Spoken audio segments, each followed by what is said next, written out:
Как предостеречь ребенка от кибермошенничества?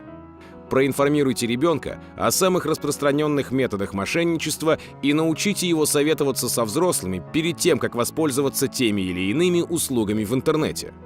Установите на свои компьютеры антивирус или, например, персональный брандмауэр. Эти приложения наблюдают за трафиком и могут быть использованы для выполнения множества действий на зараженных системах, наиболее частым из которых является кража конфиденциальных данных. Прежде чем совершить покупку в интернет-магазине, удостоверьтесь в его надежности.